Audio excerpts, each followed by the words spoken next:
Assalamualaikum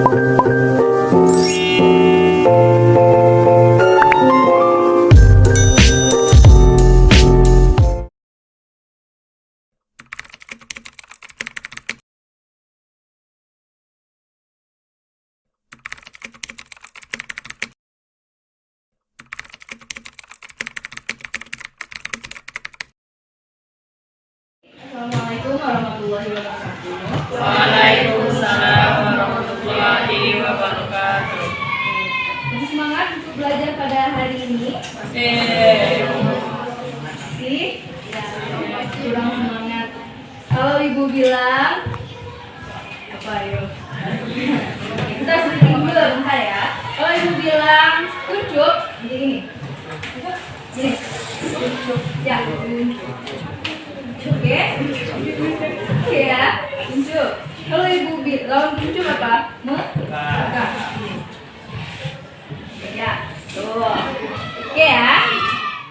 Fokus semuanya fokus. Gimana kalau tunjuk tadi?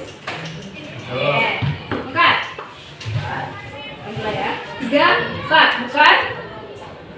Tunjuk. Tunjuk. Bukan. Bukan. Tunjuk. Bukan. Tunjuk. Bukan. Bukan. Oke. Alhamdulillah.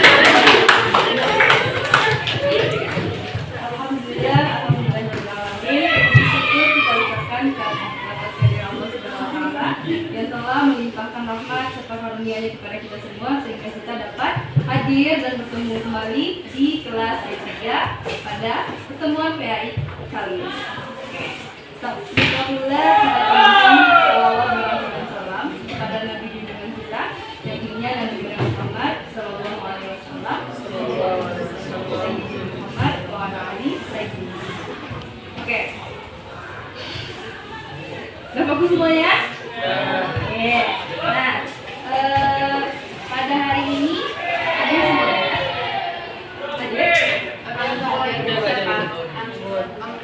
anggun. Mana anggun? Terus ya? Tidak ada. Oke. Kemudian, sekarang ibu mau tanya. Sekarang kan kita sudah masuk kepada bab baru ya, yaitu bab 5. Ada yang baca bab 5 di rumah? Hah? Orang? Lama?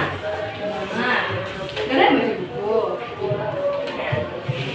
Materi kita pada bab 5 ini itu berkaitan dengan sejarah. Dengan apa? Sejarah ya. Sekarang ibu mau tanya, ada yang tahu nggak? Apa pentingnya atau seberapa penting kita mempelajari sejarah? Penting atau tidak penting? Penting. Kenapa? Mengetahui asal usul. Apa lagi? Ya, mengenang jasa-jasa para pahlawan ataupun para tokoh-tokoh yang lainnya ya. Oke. Kenapa kita penting mempelajari sejarah ini? Sejarah ini kan berhubungan sekali ya, berhubungan erat dengan kehidupan kita. Kenapa penting kita pelajari? Karena dengan adanya sejarah, di situ kita dapat melihat sesuatu yang kita tahu, itulah yang kita tuai. Nah, jadi dengan adanya sejarah ini kita dapat mendapatkan pendidikan untuk masa yang akan datang. Jadi ketika di masa datang, masa yang akan datang itu terjadi lagi suatu peristiwa yang di masa lalu itu, kita bisa menghadapinya dengan persiapan yang matang. Karena kenapa? Karena seperti yang kita ketahui, kehidupan kita itu seperti roda ya, yang berputar. Betul kan? Kadang kita ada di atas, kemudian ada juga di bawah.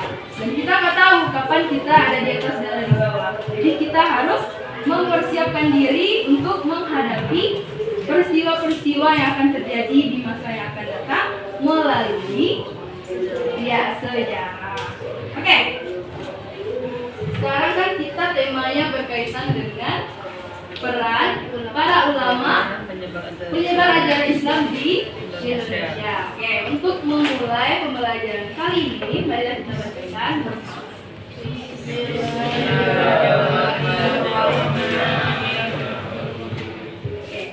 Semuanya bawa HP. Untuk memulai pembelajaran kali ini, Ibu ngasih asesmen.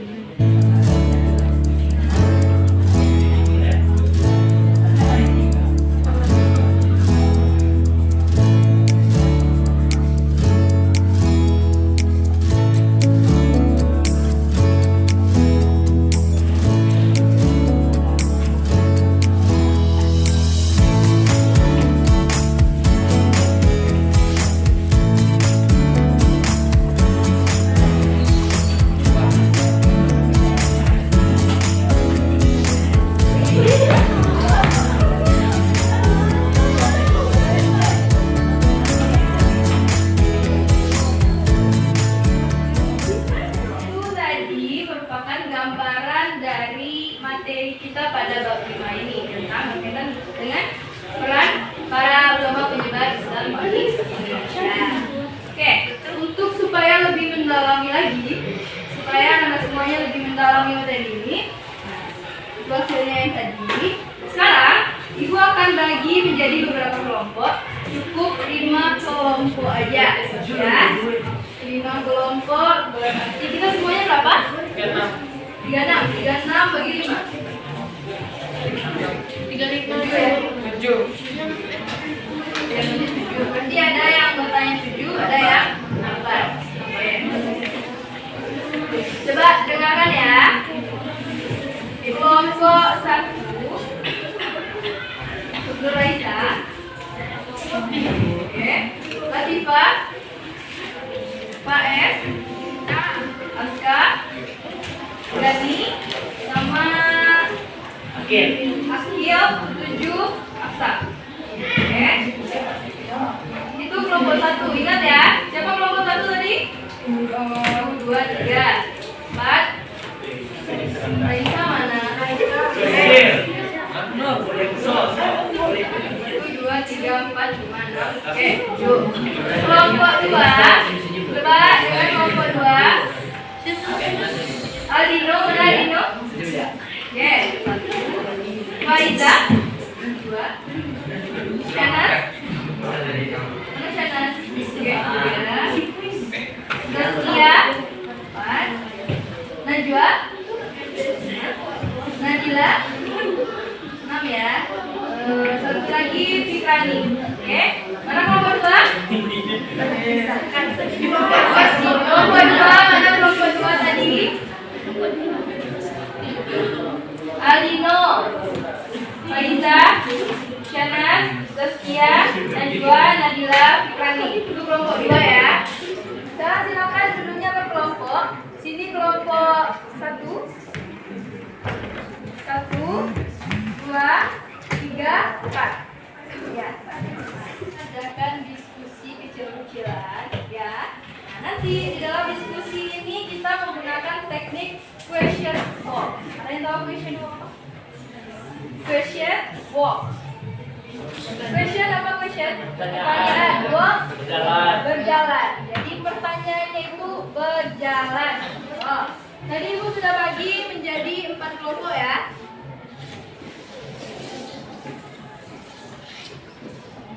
Ada kelompok Abu Bakar, Umar, Usman, dan Ali. Nah, nanti di setiap kelompok Ibu akan kasih LKPD-nya. Oke? Ibu kasih LKPD satu persatu di masing-masing kelompok. Kemudian nanti di setiap kelompok harus membuat 3 pertanyaan. Oke? Berapa pertanyaan? 3 ya. 3 pertanyaan. Nah, nanti pertanyaannya itu berbentuk nalar. Oke? Gak boleh yang kontekstual yang ada di buku. Oke? Pertanyaannya itu berkaitan dengan materi bab 5. Apa materi bab 5? Peran ulama penyebar agama Islam di Indonesia. Setelah Ibu bagikan ini, kemudian cari pertanyaan. Nah, jawabannya itu harus tahu kalian semuanya. Oke? Cari pertanyaan, cari juga jawabannya. Tapi yang ditulis di sini hanya pertanyaan aja. Oke? Nah, setelah itu, setelah 5 menit membuat pertanyaan cukup? Berapa?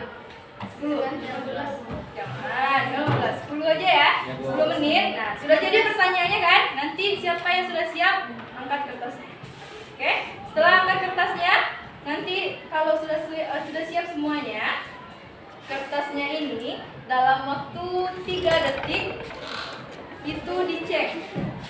Kelompok Abu Bakar cek dengan kelompok Abu Bakar menyerahkan LKPD-nya kepada kelompok Umar. Yang punya kelompok Umar diserahkan kepada kelompok Utsman. Yang kelompok Utsman kepada kelompok Ali. Kelompok Ali ke kelompok Abu Bakar. Paham sampai situ dulu? Paham ya? Oke, dilanjutkan dulu. Bikin nama kelompok. Oke. Untuk mencari pertanyaannya itu harus berdiskusi ya, harus kerja sama. Karena kenapa? Nanti ibu akan menilai yang pertama diskusinya bagaimana, kedua kerjasamanya gimana, dan yang terakhir nanti ada presentasi kelompok. Oke? Nah, dalam hitungan ketiga, dalam waktu 10 menit cukup kan? 20. 10. Oke? 10 menit silahkan bikin 3 pertanyaan. 3, 2, 1.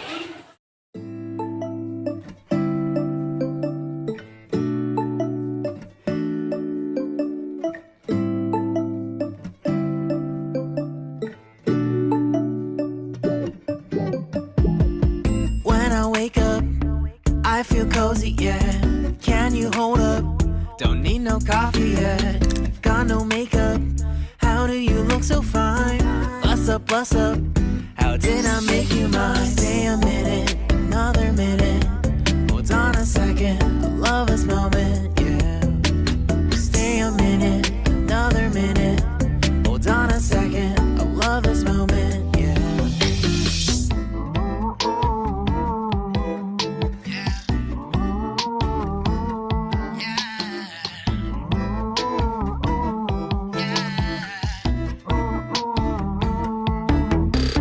Don't you love when we take our time to make love? Promise you I'm not wasting time in the bathtub. We don't gotta rush, no. Never gonna rush, no. My life's in a slow-mo, always in a slow-mo.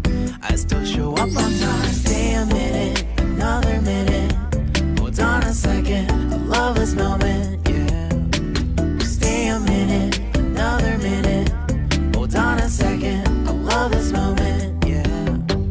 Stay a minute, another minute. Hold on a second, I love this moment, yeah. Stay a minute, another minute. Hold on a second, I love this moment, yeah. Sudah semuanya ya? Sekarang coba yang siap dulu. Angkat kertasnya mana? Mana? Oke, udah ya? Udah? Nah, coba pahamin instruksi.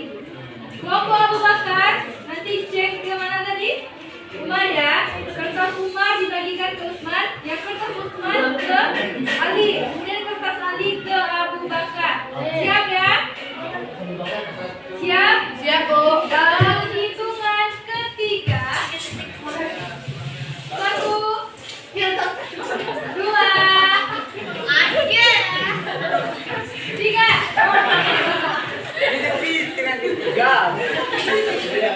Ya. Oke. Sekarang silakan jawab 1 pertanyaan aja. Pilih salah satu, oke? Oke, Bu. 1 pertanyaan. Silakan bekerja sama.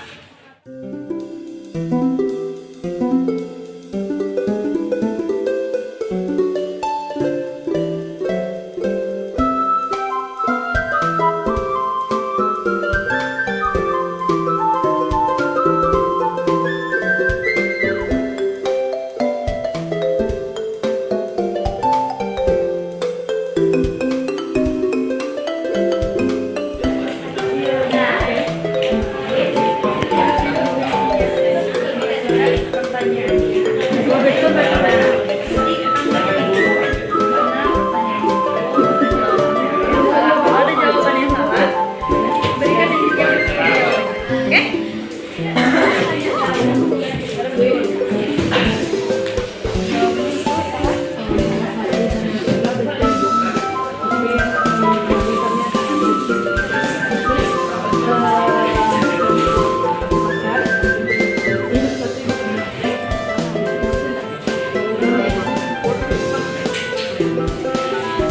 Dari empat. Nanti kelompoknya dia apakah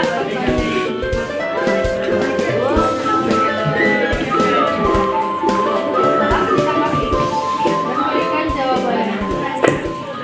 Pertanyaan serta jawaban yang ada di LKPD-nya masing-masing. Nanti Ibu panggil secara acak. Nah, maju kelompoknya ke depan. Kemudian nanti halo. Hai. Halo. Halo. Nah, nanti di depan tanggapi apakah jawaban dari kelompok lain itu betul atau salah. Kemudian kalau seandainya salah, berikan tanggapannya. Berikan jawabannya yang benar. Oke? Siap ya? Sekarang coba Ibu panggil kelompok 3. Assalamualaikum warahmatullahi wabarakatuh.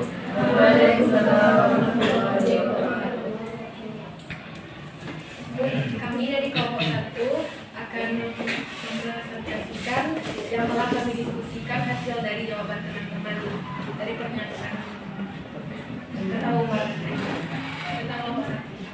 Yang pertama yang akan dijelaskan oleh Akil, kepada Akil kita persilakan.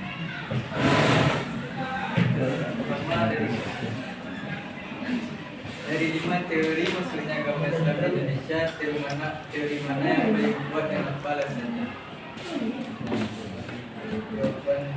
Jawabannya adalah teori Makkah oleh Rasulullah Musa. Alasannya karena ditemukannya pemukiman saudagar Arab di wilayah pantai barat Sumatera berdasarkan perintah Cina di dinasti Tang.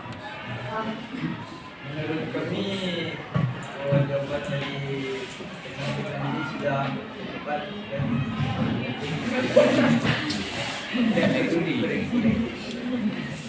Pertanyaan juga akan dijelaskan oleh Pertanyaan kedua dari kelompok Abu Bakar adalah mengapa adanya perubahan istilah pemakaian nama kerajaan dengan kesultanan di Indonesia? Jawaban dari teman-teman yaitu karena berkaitan dengan perkembangan politik dan juga dipengaruhi perubahan konsep pemerintahan. Menurut kelompok kami jawabannya masih kurang tepat karena tidak dijelaskan di situ karena adapun perubahan struktur pemerintahan hanya penukaran namanya saja, tapi strukturnya kami anggap sama. Menurut kami jawaban yang tepat dari referensi yang kami dapat adalah karena adanya pengaruh politik di luar Indonesia dan adanya juga kaitan agama Islam pada daerah tersebut. Jika kawan-kawan ada yang bertanya tentang kerajaan Perla, yaitu kerajaan pertama di Indonesia yang berlatar Islam tapi dinamai dengan kerajaan. Kenapa kerajaan Perla tidak disebut Kesultanan Perla? Karena pengaruh dari luar Indonesia belum sampai pada masa tersebut. Semuanya sudah tampil dan menyaksikan hasil dari diskusinya dengan baik. Seperti dalam kali tadi, alhamdulillah. Alhamdulillah. Tadi sudah diskusi, ya kan? Sudah bekerja sama juga di dalam kelompoknya masing-masing.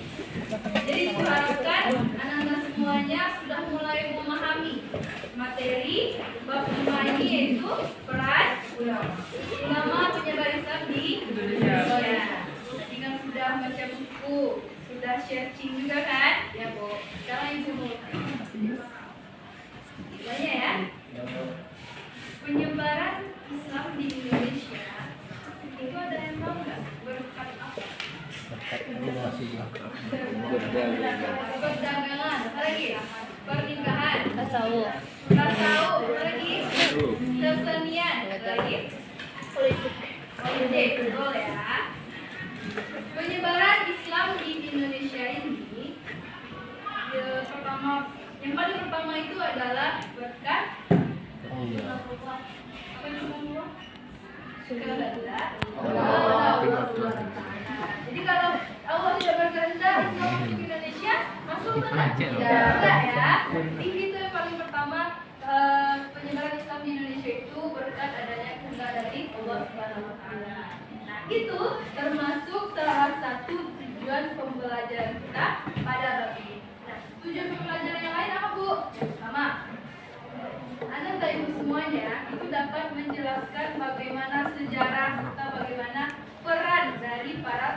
menyebar ajaran agama Islam di Indonesia.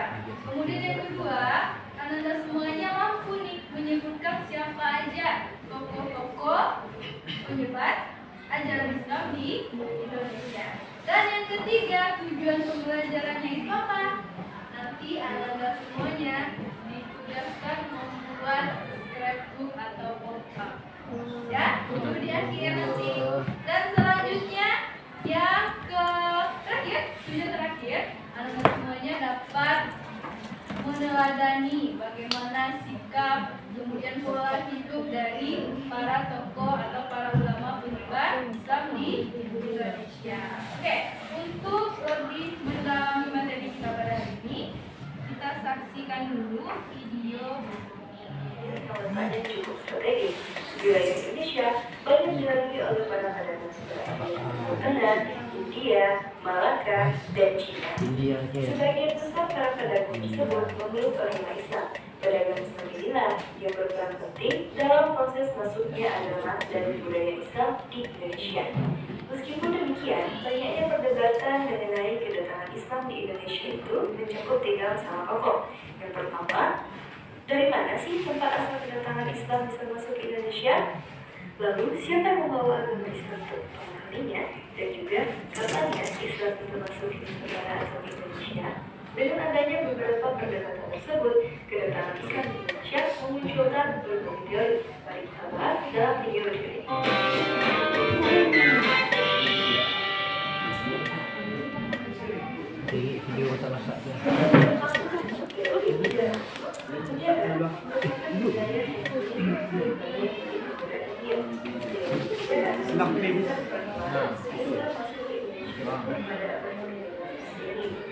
pada bab keberapa? 13 Masehi itu menurut teori sejarah.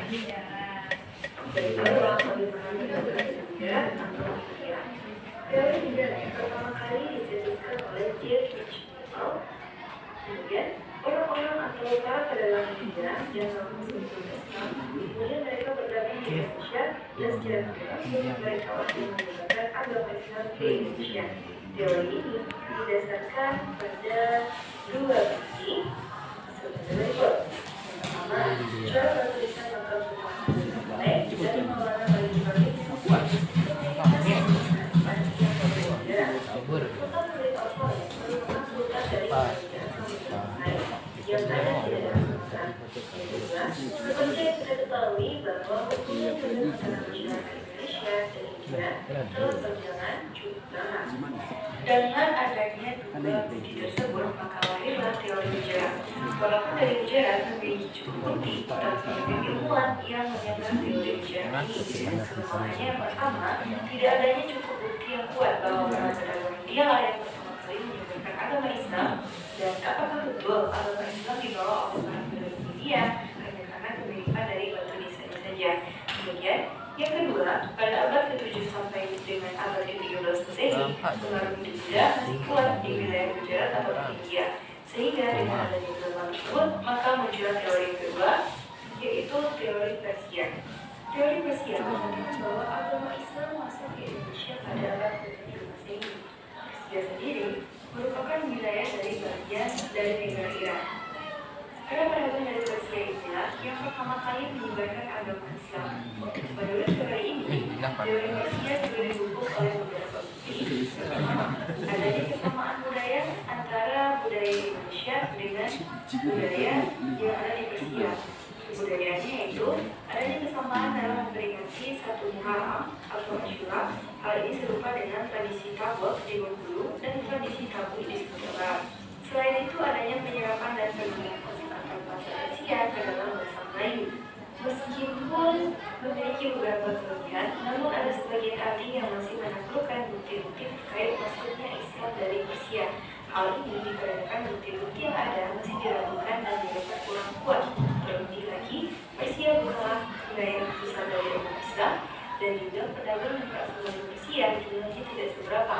Pedagang Persia yang bertransaksi di Indonesia saat itu masih kalah jumlahnya dengan pedagang Arab dari Cina dan juga India. Dengan adanya golongan tersebut, maka lahirlah teori ketiga, teori Mekah. Teori Mekah menyatakan bahwa pengaruh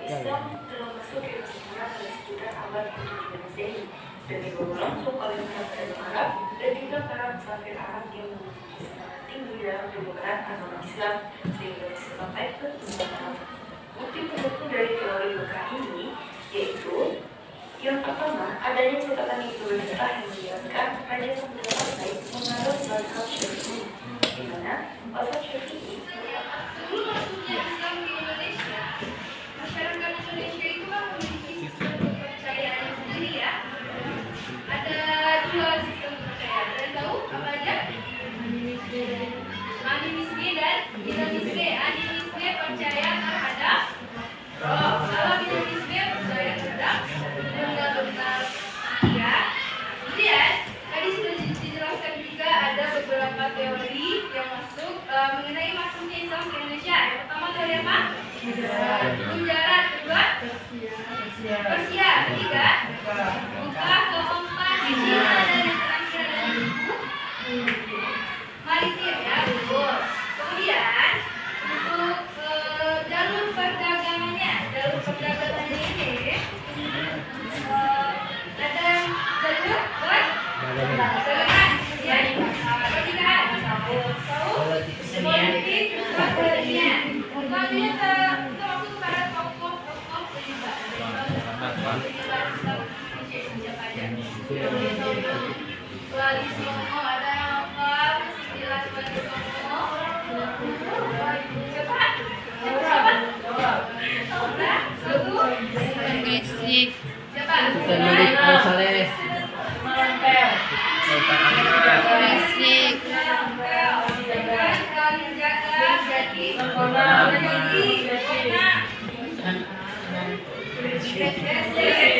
Gak bisa tenang. Pria. Satu lagi. Dijaga. Itu merupakan para tokoh Islam di Indonesia. Ada juga tokoh-tokoh lain seperti Sultan Malik Soleh, Malik Hadim. ya. Nanti di rumah Syekh lagi tokoh Ali Muhayyad. Oke. Dan yang terakhir mengenai perkembangan kesultanan di Indonesia. Oke.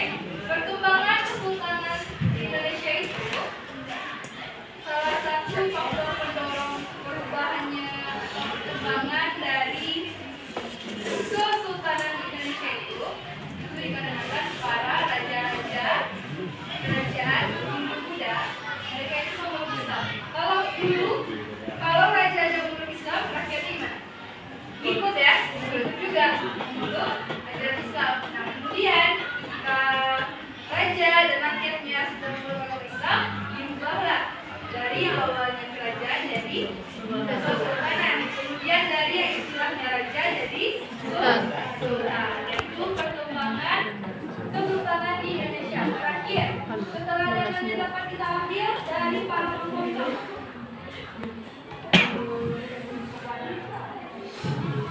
Satu. Oke, yang tunggu dirian ya di dalam penyebaran agama Islam. Kemudian itu ada apa? Rela berkorban, kemudian sabar karena proses masuknya Islam ke Indonesia itu sangat lama. Kemudian ibu tanya nih, kenapa di Indonesia Islam itu mudah sekali masuk? Karena syaratnya ya, yang pertama syaratnya mudah. Apa syaratnya? Mengucapkan dua kalimat syahadat. Kemudian yang kedua ada apa lagi?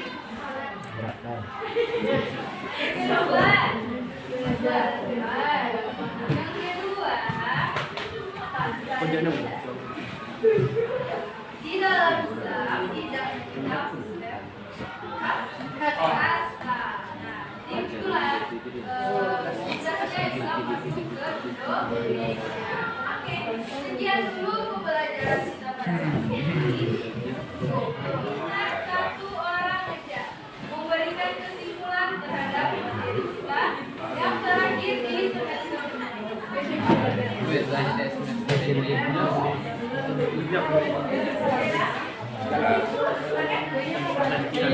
coba kita dengarkan kesimpulan materi hari ini oleh Jadi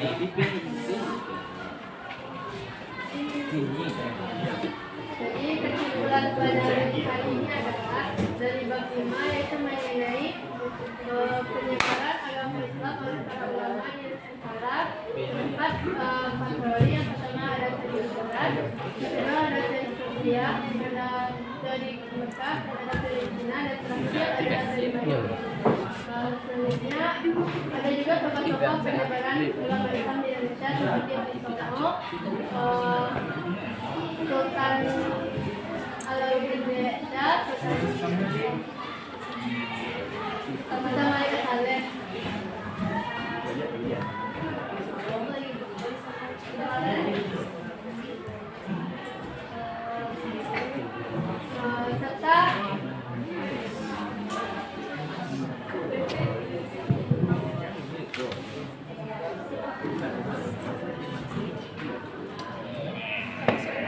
Serta keteladanan yang dapat kita pelajari dari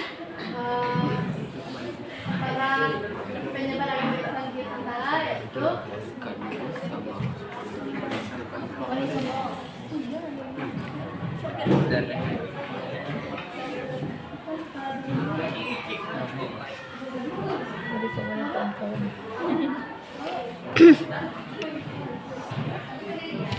oh ya, Teguh Pendirian, kemudian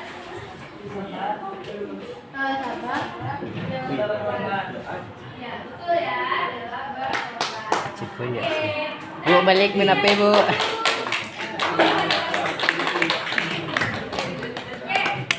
Untuk tugas membuat kartu atau logam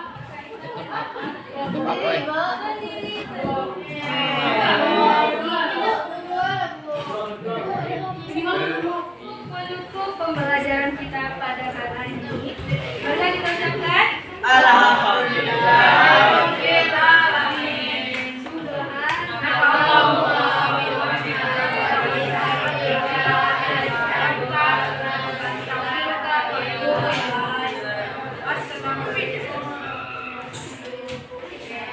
Assalamualaikum warahmatullahi wabarakatuh. Terima kasih, Bu.